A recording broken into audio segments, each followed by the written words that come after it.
The ultimatum. The message from Earth was simple, direct, and utterly shocking to the Galactic Imperium.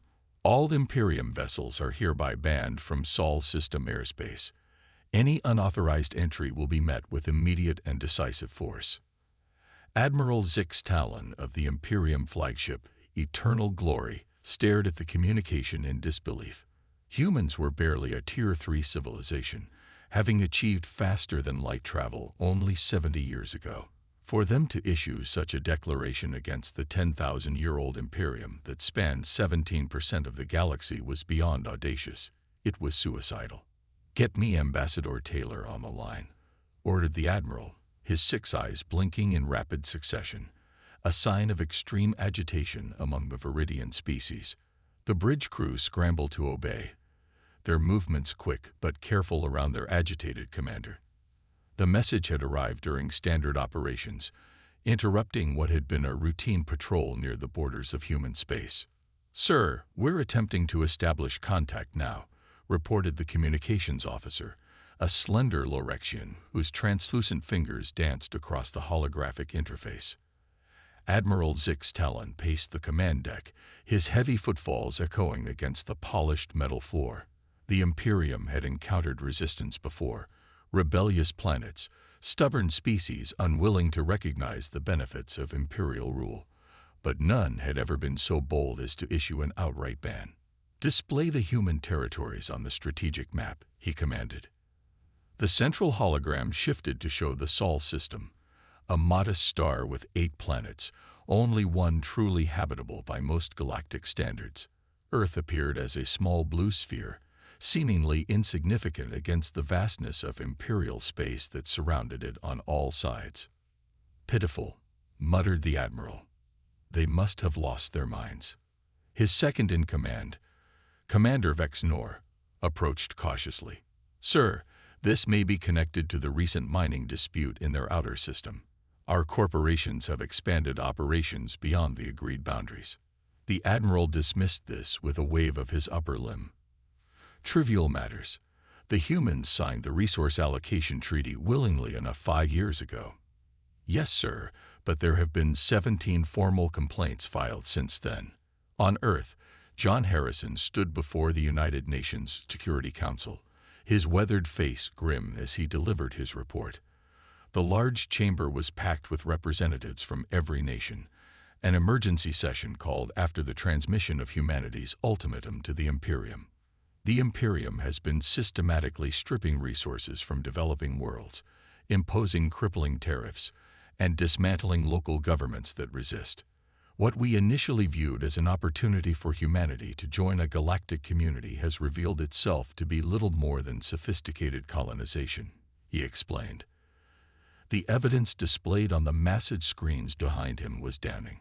Satellite imagery of stripped moons, economic charts showing the flow of resources from Earth to Imperium worlds, and intercepted communications revealing the Imperium's true opinions of human civilization. "And you believe we can actually enforce this ban?" asked Counselor Maria Wright, her skepticism evident. John nodded slowly. "Project Singularity is operational. Admiral Susan Kelly has confirmed. Earth is now capable of defending its borders against anything the Imperium might send our way." A murmur ran through the assembly. Project Singularity had been developed in secret, known only to a handful of top officials until now. "The cost will be high," John continued. "We must prepare for possible economic retaliation.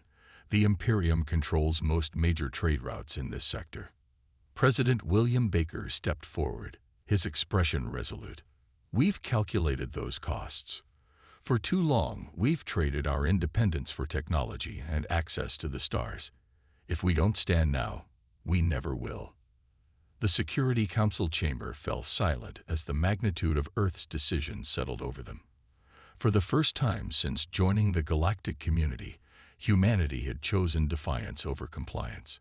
Whether it would lead to their liberation or destruction remained to be seen. Ambassador Jack Taylor had been Earth's representative to the Imperium for 15 years. He knew the delicate dance of galactic diplomacy better than most, but even he was caught off guard by Earth's sudden stance. The transmission request from Admiral Zix Talon came while Jack was reviewing reports in his office on the Imperium's central world, Nexus Prime. The walls of polished blue stone contrasted with the advanced technology that allowed him to communicate across vast distances of space. "Ambassador Taylor here," he answered, straightening his formal diplomatic uniform as the holographic display flickered to life.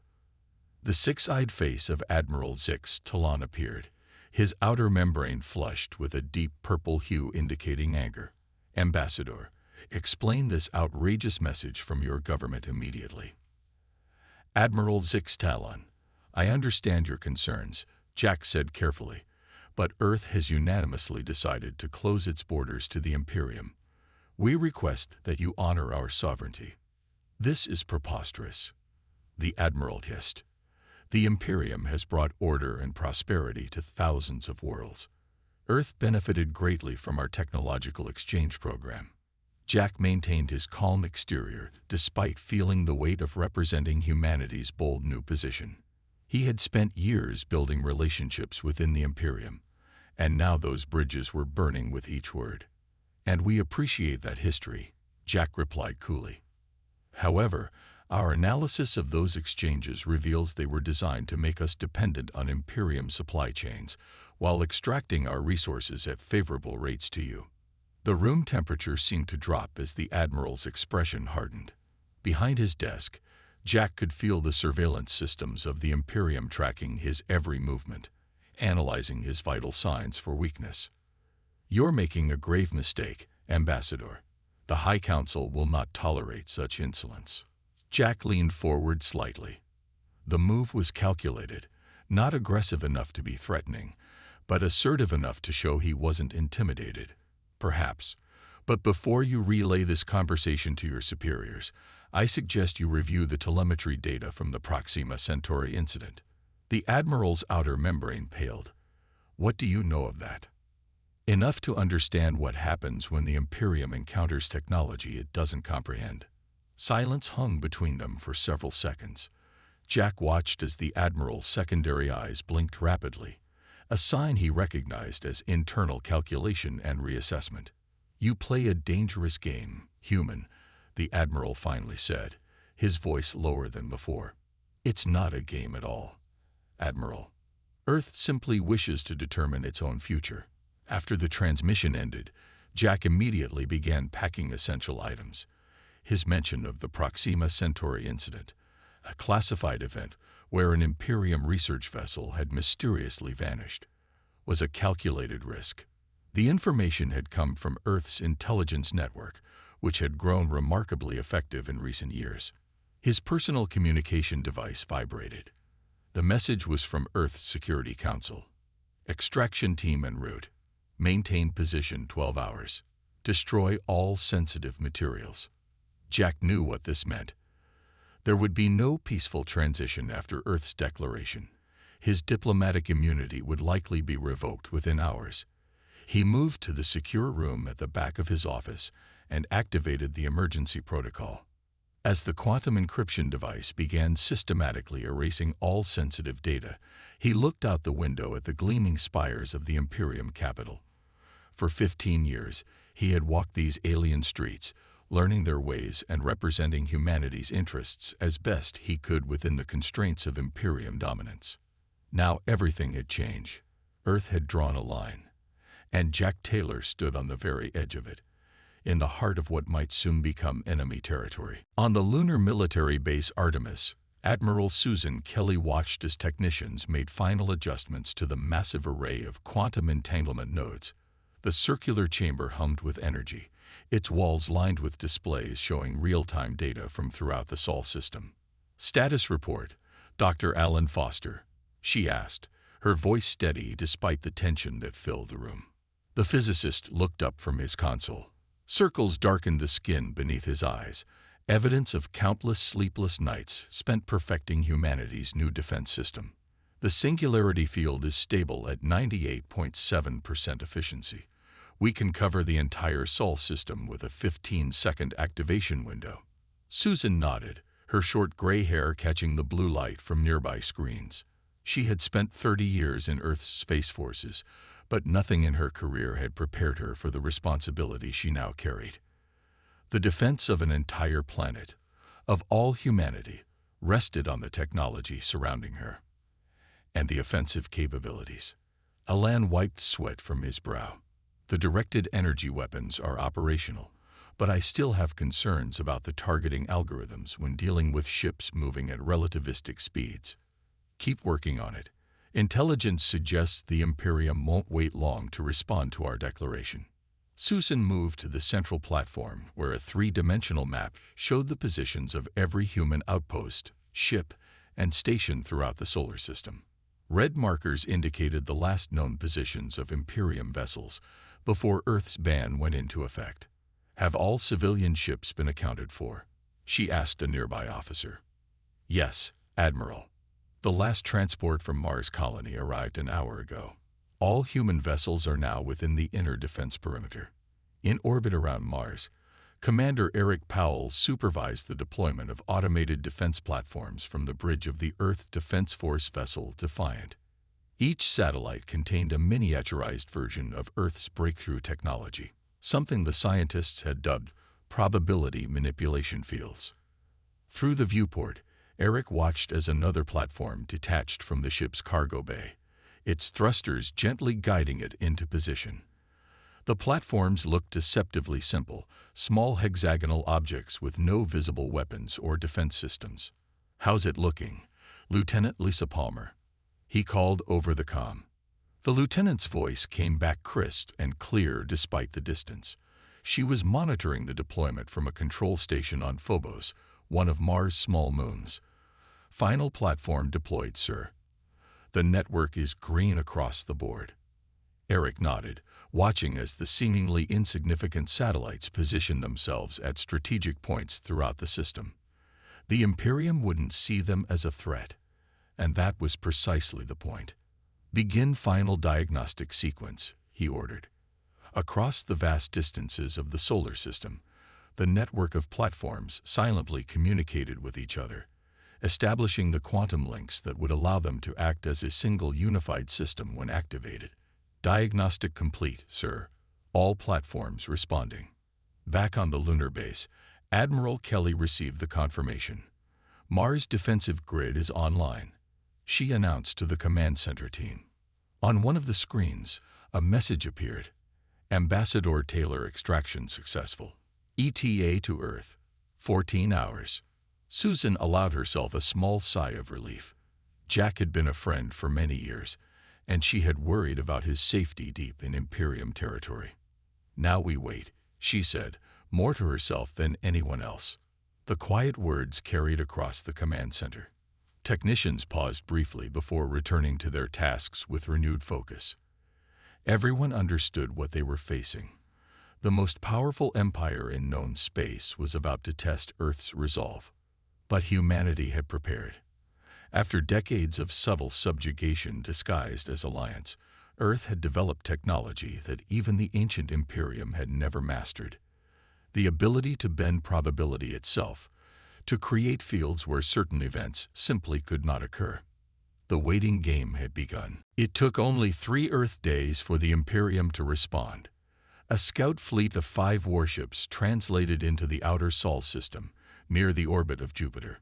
Their arrival tore temporary rifts in space, blue-white energy crackling before fading as the massive vessels fully materialized.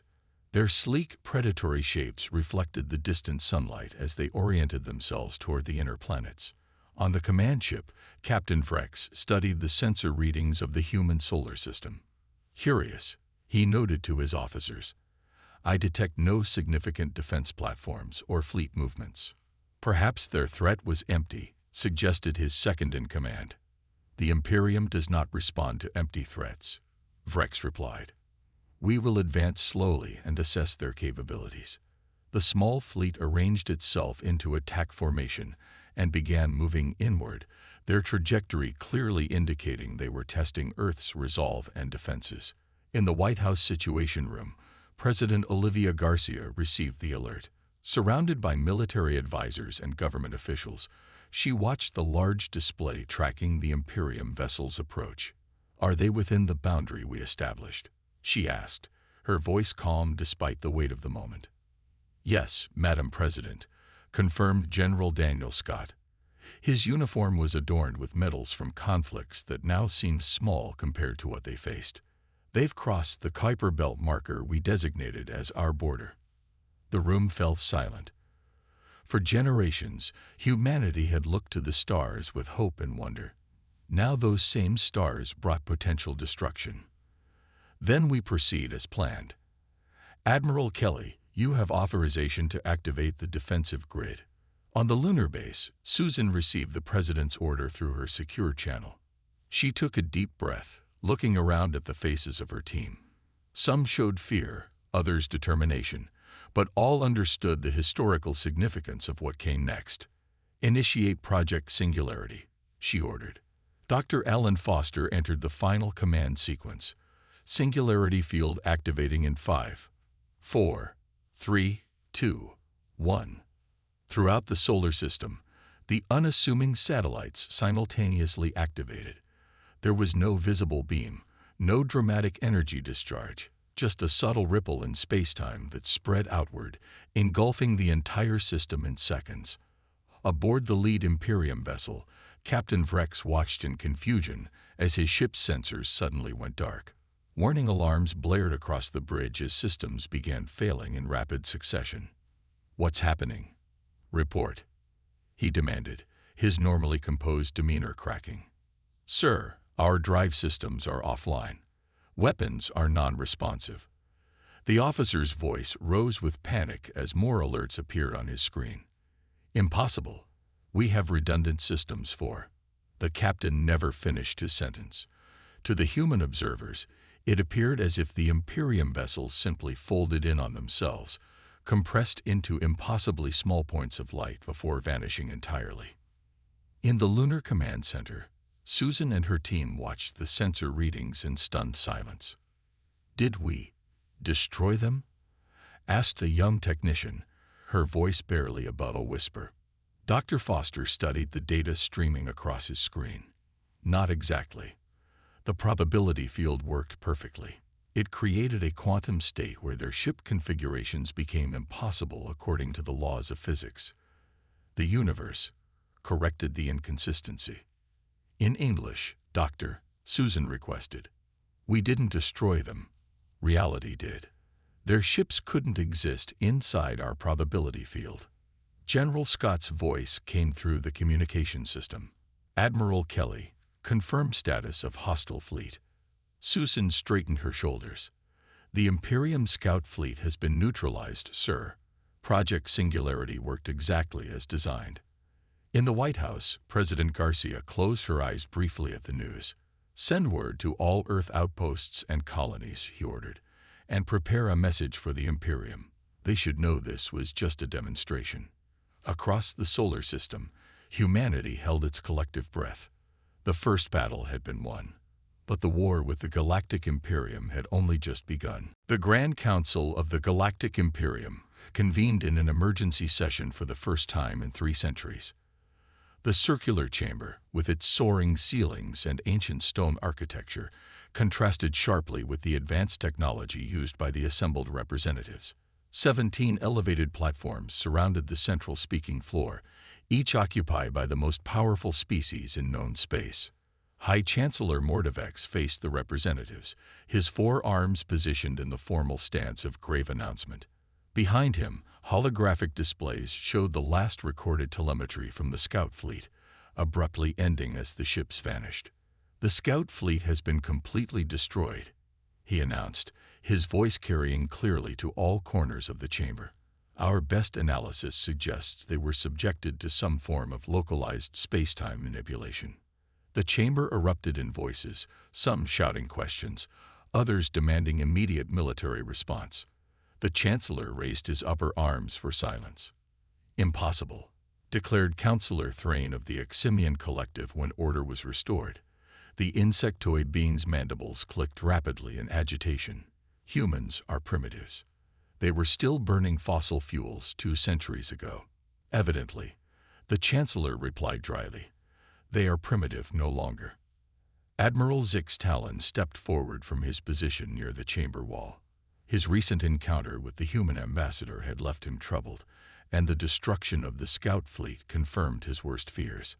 The human ambassador mentioned something called the Proxima Centauri incident. He said, "I've reviewed our classified archives and found disturbing correlations with anomalous readings our research outpost detected before it went silent last year." A murmur ran through the assembly. The loss of the Proxima Centauri research station had been classified at the highest levels. Most present had not even known of its existence. "Are you suggesting these humans have weaponized whatever destroyed our outpost?" asked a horrified counselor, a gaseous being contained within a transparent environmental suit. "I'm suggesting," the admiral replied carefully, "that we may have gravely underestimated humanity's ingenuity and technological acceleration curve." The chancellor gestured to the Imperial Science Director, who floated forward on anti-gravity generators. "Our initial assessment indicates the humans have developed something beyond our current understanding. The energy readings before contact was lost show quantum fluctuations that should not be possible with known physics." "How can a species advance so quickly?" demanded another counselor. "We introduced them to galactic society only 7 decades ago." Admiral Zix Talon's 6 eyes blinked in sequence. "Perhaps that was our mistake. We assumed they would develop along the same paths as other species we have guided. Instead, they took what we offered and created something entirely new." As the Council debated their response, Earth continued to strengthen its defenses. The singularity field now extended well beyond Pluto's orbit, creating an impenetrable bubble that no Imperium sensor could penetrate. On the edge of Sol system, cloaked Imperial observer drones recorded the strange distortion of space that now surrounded Earth's domain. The readings were sent back to the Imperium's most advanced scientific minds, who struggled to comprehend what they were seeing. "It's as if they've created a pocket of space where our laws of physics are just suggestions," explained one scientist to the High Chancellor in a private briefing. "Can we penetrate it?" the Chancellor asked. "Not without understanding how it works, and we cannot understand how it works without studying it up close, which would require entering their system," the Chancellor mused. "Precisely, the paradox." Throughout the Imperium, news of Earth's defiance spread despite official attempts to control the information. On worlds long dominated by Imperial rule, populations whispered about the small blue planet that had said no to the mightiest power in the galaxy. For the first time in millennia, the Imperium faced a problem it could not simply crush with overwhelming force. Something new had entered the galactic stage, a humanity that would not be contained. 6 months after the destruction of the scout fleet, a single diplomatic vessel approached the edge of Sol system, broadcasting on all frequencies. The ship was smaller than standard Imperium designs, with no visible weapon systems and minimal shielding. It moved slowly, broadcasting its peaceful intentions long before it reached the outer boundary of Earth's defensive perimeter. "This is Special Emissary Kralvorn of the Galactic Imperium. We come in peace and request permission to enter your system for diplomatic negotiations." On Earth, the Security Council convened to discuss the request. The circular chamber in Geneva had become the center of humanity's response to the Imperium crisis, with representatives from all nations gathered around the large wooden table. "It could be a trap," warned General Scott, pointing to sensor readings of the approaching vessel. "The ship's design is unusual for the Imperium." John Harrison, recently appointed as Earth's security advisor, shook his head. His experience with Imperium tactics had earned him trust among world leaders. "Our intelligence indicates this is legitimate. The Imperium has been in turmoil since our demonstration. Several subjugated worlds have begun resistance movements, citing Earth's example." President Garcia studied the vessel's specifications on her screen. What would they gain by attacking now? They've clearly seen what happens to ships that enter our space uninvited. "We've become a symbol," she mused, looking around the table. "Let them come, but only the diplomatic vessel with a limited contingent."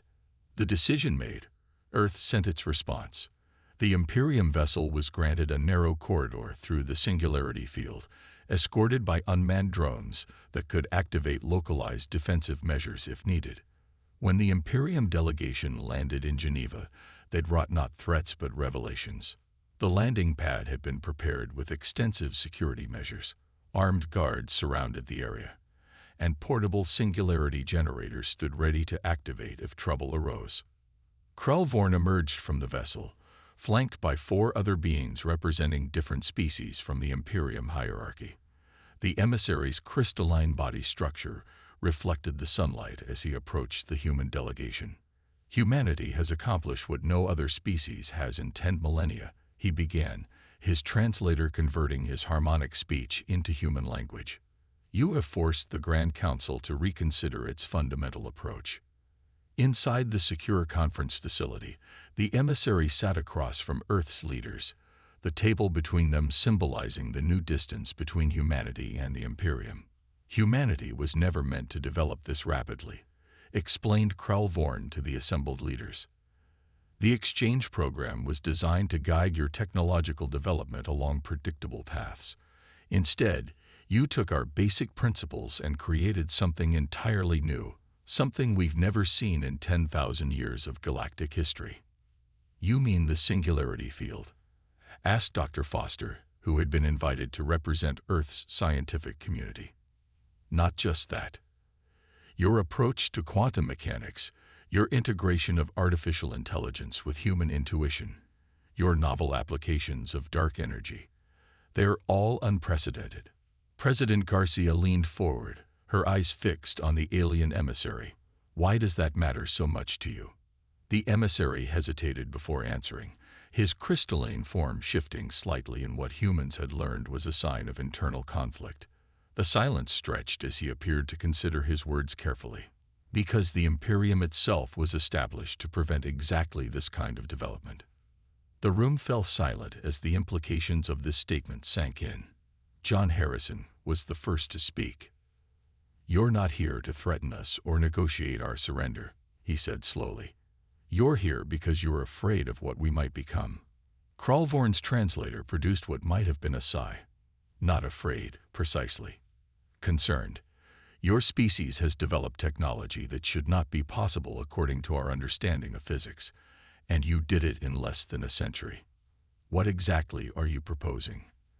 Asked President Garcia. A new relationship, not as ruler and subject, but as equals with much to learn from each other. The truth, when finally revealed, stunned humanity. The Galactic Imperium wasn't merely an expansionist empire. It was a containment protocol. Established after an ancient civilization had destroyed itself with its own technology, the Imperium's true purpose was to ensure that no species ever again developed capabilities that could threaten galactic stability. We guide technological development along safe channels, Krellvorn explained to the assembled Earth leaders. His crystalline body shifted colors as he spoke, reflecting his emotional state. We integrate rising civilizations into existing frameworks where they can contribute without risking catastrophic innovations. The room was silent as the implications became clear. Every technological exchange, every trade agreement, every cultural program, all had been designed to direct humanity down a predetermined path. And yet here we are, John Harrison observed, having developed exactly what you feared. Yes. That's why I'm authorized to offer a new arrangement, not as subjects, but as equals. In the days that followed, details of the Imperium's history emerge. 20,000 years ago, a species called the predecessors had developed technology that manipulated the fundamental forces of reality. Their civilization had reached heights undreamed of by any race before or since, until their experiments tore their homeworld apart and threatened to unravel the fabric of space-time itself. The survivors established the first Imperium to prevent such a catastrophe from ever happening again. Over time, their noble mission had twisted into a system of control and resource extraction, but the core purpose remained. President Garcia stood before the United Nations General Assembly, explaining the new agreement being negotiated with the Imperium. They fear us, she said simply, not our weapons or our numbers. but our minds, our capacity to innovate in ways they have deliberately avoided for millennia. In the months that followed, Earth cautiously opened diplomatic channels with the Imperium. The ban remained in effect, but exceptions were granted for approved vessels. Earth demanded, and received, recognition as a sovereign power with the right to develop its own technological path. More significantly, humanity insisted on reforms to how the Imperium treated other developing worlds. What began as Earth protecting itself transformed into a movement for galactic self-determination. Admiral Susan Kelly oversaw the establishment of the first joint research facility on Mars, where human scientists worked alongside Imperium researchers to understand the principles behind the singularity field. "We offer you knowledge of stability," the Imperium's lead scientist told her. "You offer us the spark of innovation we have denied ourselves for too long." Throughout the many worlds of the Imperium, the story spread of how a small blue planet had stood up to the mightiest force in the galaxy and said simply, "No further. This is our home, and you are not welcome here." It would be known across the stars as the day humanity changed the course of galactic history, not through conquest, but by simply refusing to be conquered. On distant worlds that had known only imperial rule for generations, populations began questioning the limitations placed upon them. If humans could chart their own course, why couldn't they? The Imperium, recognizing the winds of change, began reforming itself from within. The High Council added representatives from younger species, including humanity. Trade agreements were renegotiated to benefit all parties more equitably. Sometimes, as Admiral Susan Kelly would later write in her memoirs, "The most human thing we can do is draw a line in the stars and tell an empire, 'This far, no further.'" 1 year after Earth's ban, the first independent human ship traveled beyond the Sol system without Imperium oversight or restriction. Its mission was peaceful exploration, but its very existence represented something new in the galaxy, a species determining its own destiny. As Captain Laura Wilson guided her ship into the darkness between stars, she reflected on the simple message that had changed everything. Earth bans galactic empire. Entry forbidden. With those words, humanity had not just saved itself. It had begun to transform a galaxy.